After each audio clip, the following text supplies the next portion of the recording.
ప్రతిరోజు సాగర తీరానికి మనుషులు రకరకాల ఉద్దేశాలతో ఆయా పరిస్థితుల్లో వస్తారు. కొందరు రోజంతా అలసిపోయి తమ పిల్ల పాపలతో ఆహ్లాదంగా గడుపుతూ వారి అలసటను బాధను మర్చిపోవాలని సాగర తీరానికి వస్తారు. కానీ వారి కష్టాలు బాధలు వారిని విడిచిపెట్టవు. ప్రభువా, అలాంటి వారికి నేను గురించి చెప్పాలని ఉంది, కానీ ఎలా చెప్పను?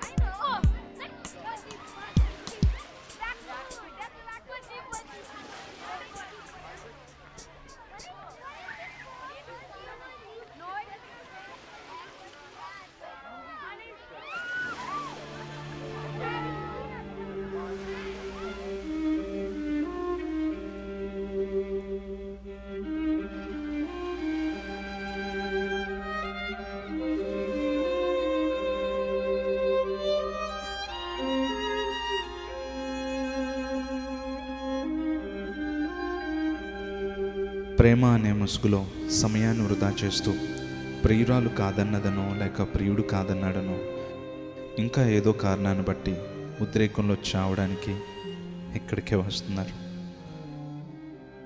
అలాంటి వారికి నీ ప్రేమ వార్త చెప్పాలని ఉంది, కానీ ఎలా చెప్పను?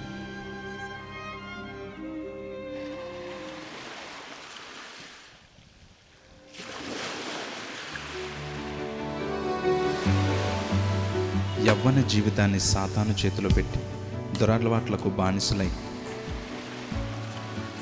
జీవితానికి అర్థం లేకుండా జీవిస్తూ వారి జీవితాన్ని సర్వనాశనం చేసుకుంటున్న ఈ యవ్వన జనాంగాన్ని చూసినప్పుడు నీ ప్రేమను గురించి చెప్పాలని ఉంది, కానీ ఎలా చెప్పను? ఎలా చెప్పను? ప్రభువా, సాయం చేయి.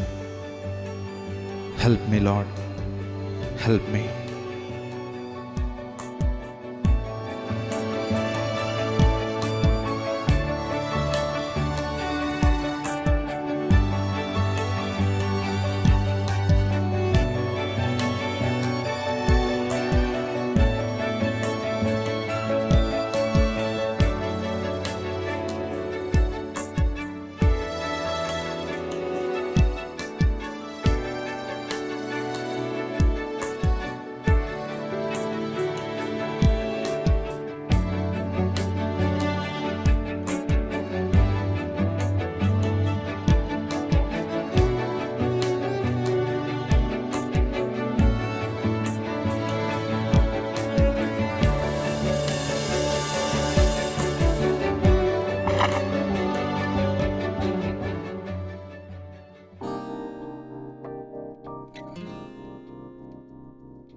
హలో భయ్యా, చాలాసేపు నుంచి నేను గమనిస్తున్నాను. ఎవరు నువ్వు? ఏంటి సంగతి? చూస్తుంటే జీవితంలో అనుకున్నది సాధించలేకపోయానే అన్న నిరాశతో కనిపిస్తున్నావు. I'm I right? ఏంటి, జీవితాన్ని అంతం చేసుకుందాం అనుకుంటున్నావా? వద్దు భయ్యా, వద్దు.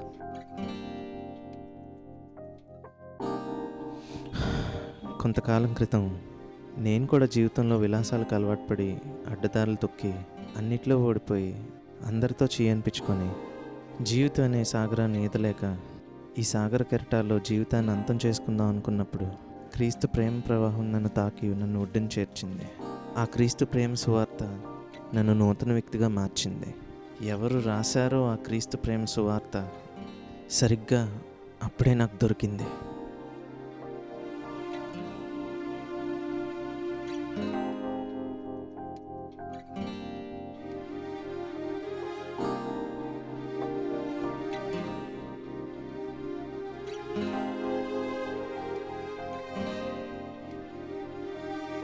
ఆ ప్రేమ సువార్త నన్ను పూర్తిగా మార్చేసింది.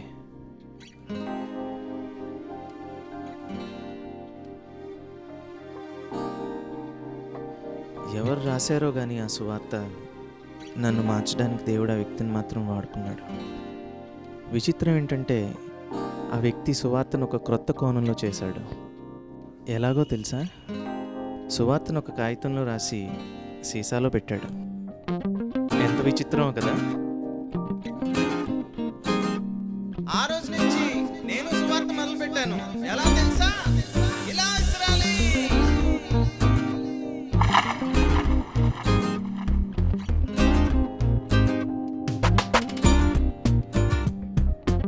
Thank you Lord, thank you, thank you.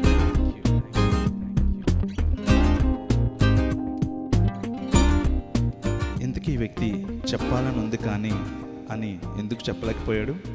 ఇతనికి సిగ్గని అనుకుంటున్నారా, లేక భయం అనుకుంటున్నారా? ఇవేమీ కాదు. ఇతడు మగవాడే ఇంత చక్కగా సువార్త చేయగలిగితే, గలగల గోదావరిలా మాట్లాడగలిగే మీరు ఇంకెంత సువార్త చేయాలి? ఆలోచించండి.